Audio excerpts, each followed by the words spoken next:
પરંતુ માત્ર આ સ્થૂળ કાર્યોનું નિર્માણ નહીં, સાથે સાથે એવા ચૈતન્ય મંદિરોનું પણ નિર્માણ. કારણ કે આવા અક્ષરધામ કે સાથે સાથે એવા મંદિરો રચી એ જે દરેક હજારો સેંકડો મુમુક્ષુઓને ભગવાનને માર્ગે વાળે છે, એના કેટલાય સેંકડો જીવોમાં સંસ્કારોની વૃદ્ધિ થાય છે, એનું સર્જન થાય છે. સાથે સાથે આપણી સનાતન ભારતીય સંસ્કૃતિ એ મંદિરમાં પ્રવેશે, અક્ષરધામના દર્શન કરે અને પોતે સનાતની હોવાની એક અસ્મિતા વધારીને જાય, સનાતની હોવાનું ગૌરવ એનું તેજ નહીં પ્રગટી જાય, એવા અદ્ભુત ધામો. સાથે સાથે સેવાની પ્રેરણા મળે એવા આ સર્જનો.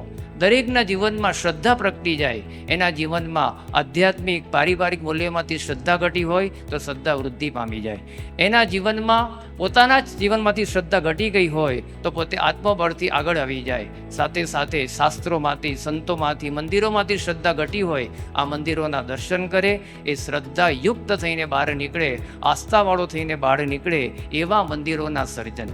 સાથે સાથે સમન્વય અને સંવાદિતાના સર્જન સમા મંદિર. કારણ કે ધર્મ વચ્ચે સંવાદિતા જરૂરી છે, દેશ વચ્ચે પણ સમન્વય જરૂરી છે, કોમ વચ્ચે, સમાજ વચ્ચે પણ સંવાદિતા જરૂરી છે.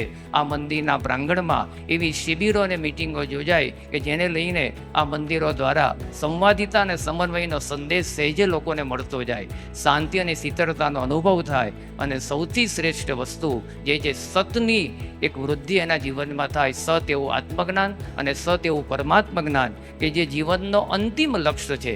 શાસ્ત્ર માત્રનો સાર આ અક્ષરે સહિત પુરુષોત્તમની ઉપાસના કહેતા સતની ઉપાસના છે, એની વૃદ્ધિ આ મંદિર દ્વારા થાય તો અદ્ભુત સર્જન આ મંદિરોનું આ ગુરુહરિના સાનિધ્યમાં થતું રહ્યું છે.